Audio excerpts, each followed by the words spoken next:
Tes. Assalamualaikum warahmatullahi wabarakatuh.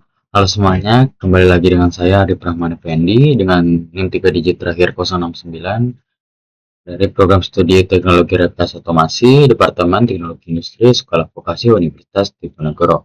Pada video kali ini videonya tentang OOP atau Object Oriented Programming dalam C++. Oke, langsung saja. Nah, yang pertama itu kita awali dulu dengan bahasa C++. Nah, bahasa C++ itu adalah bahasa pemrograman berorientasi objek.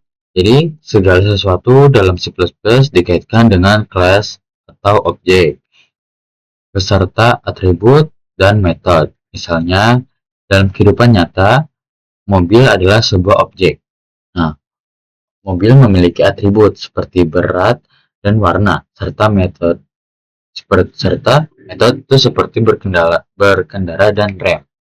Nah, atribut dan metode pada dasarnya adalah variabel dan function yang merupakan bagian dari kelas. Keduanya sering disebut class members.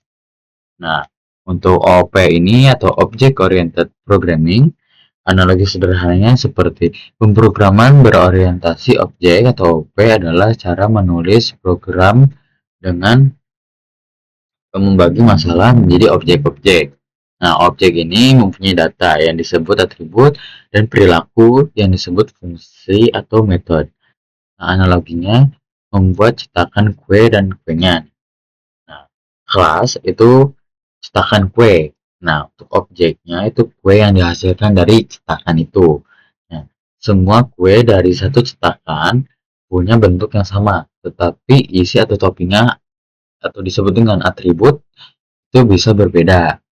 Nah, OOP itu adalah cara menulis program dengan membagi kode menjadi objek, yang dimana objek ini mempunyai data atau variabel dan perilaku atau fungsi, yang mana tujuannya OOP adalah untuk membuat kode lebih rapi, mudah dikelola, dan dapat digunakan kembali atau reusability. Nah, contoh dalam dunia nyatanya itu misalkan ada kelas bernama mobil ya, tadi sudah dicontohkan, atau blueprint atau polanya dari kelas itu kita bisa membuat banyak objek seperti mobil Asep, mobil Budi, ataupun mobil Ilham. Gitu. Nah, sekarang saya akan membahas sedikit membuat kelas. Yaitu membuat kelas, kita harus menggunakan kata kunci yaitu kelas. Jadi kelas ini yang tulisan warna biru, my class itu ada kelasnya, terus publicnya itu akses spesifiernya, terus my name itu atributnya ya, integer variabelnya, terus kita menggunakan string juga, dan my string itu atribut string variabelnya. Kata kunci kelas itu digunakan untuk membuat kelas yang disebut my class. Nah, kata kunci public ini adalah penentu akses yang menentukan bahwa anggota atau atribut dan metode kelas dapat diakses dari luar kelas.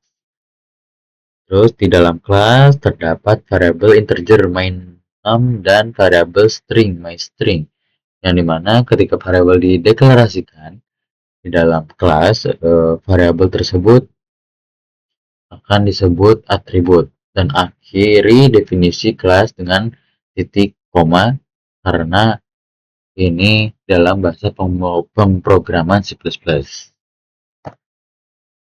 Nah, terus ada tata cara membuat objek.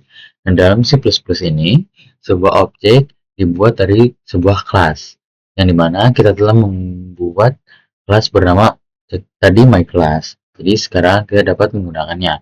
Untuk membuat objek my class, tentukan nama kelas diikuti dengan nama objek. Contoh, untuk mengakses atribut kelas, my num dan my string, gunakan sintaks titik pada objek. Di sini tadi integer main my class my object titik koma untuk meng-create object of my class.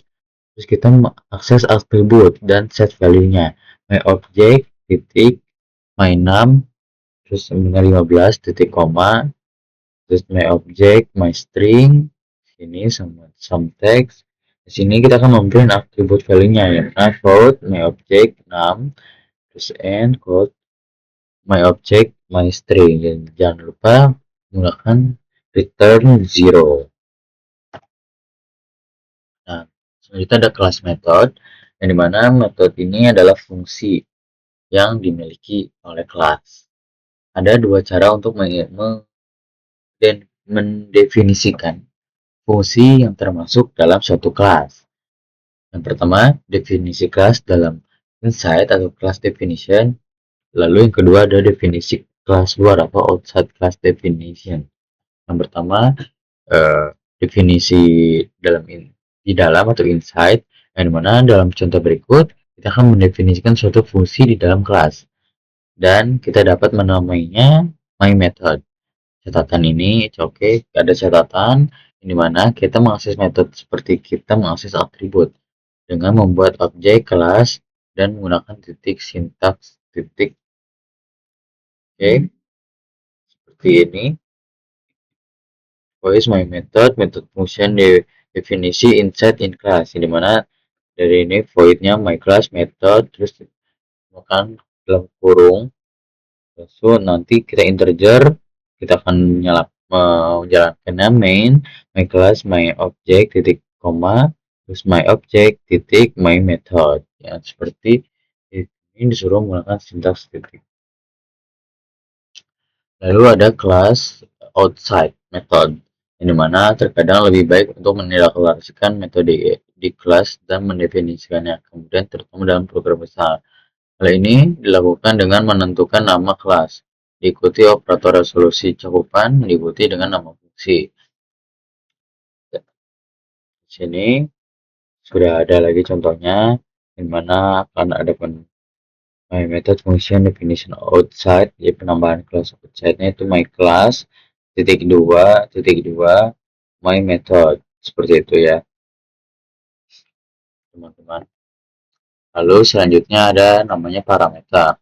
Ya, juga bisa menentukan nilai ke metode seperti fungsi biasanya, di mana seperti fungsi biasanya include string, terus using untuk input library-nya teman-teman, terus ada class card, terus ada public integer speed, integer dari max speed-nya ada berapa, terus integer car-nya speed, integer max speed, sama tadi ini aja di outside, ini di inside-nya.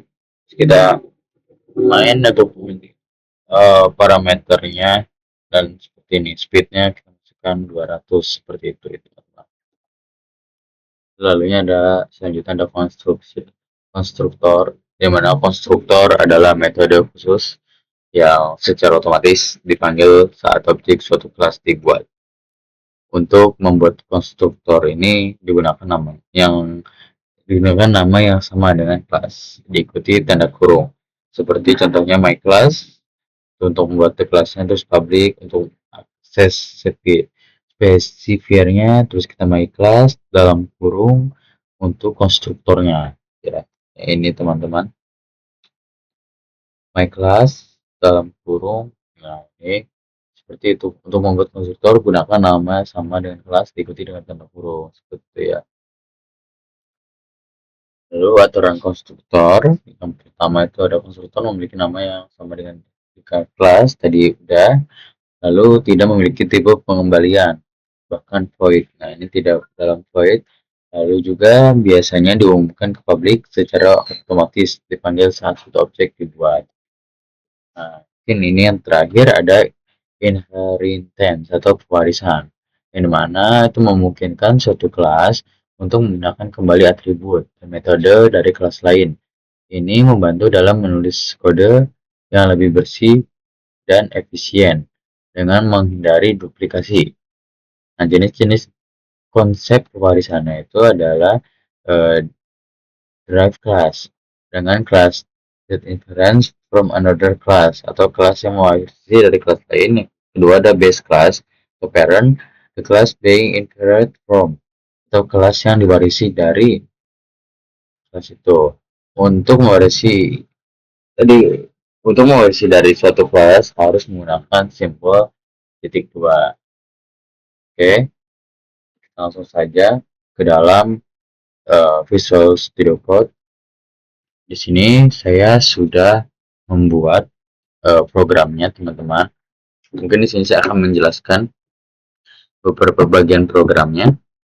Yang pertama di sini uh, dari include IOStream itu saya menginputkan library IOStream untuk mengoperasi input dan output ya. Nih, kita tabelkan seperti ini. Nah, lalu juga kita mempunyai library string yang dimana karena saya akan menggunakan tipe data string. Lalu yang ketiga ini ada using namespace std yang dimana ini untuk menamakan kode agar lebih sederhana. Nah, selanjutnya kita mempunyai dalam ini kelima kita mempunyai class person. Saya itu membuat nama class person. Nah, di dalam class person ini saya menggunakan akses public ya. Ini akses public. Ini untuk dapat atau agar dapat diakses dari luar. Lalu kita menggunakan string name karena kita juga udah di sini udah menggunakan library string. Terus juga ada age yang bertipe integer, teman-teman.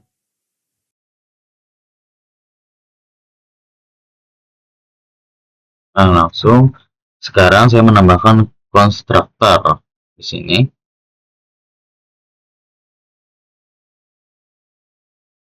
Yang dimana konstruktor ini akan dijalankan secara otomatis saat objek telah dibuat. Konstruktor ini menerima dua parameter ya, teman-teman.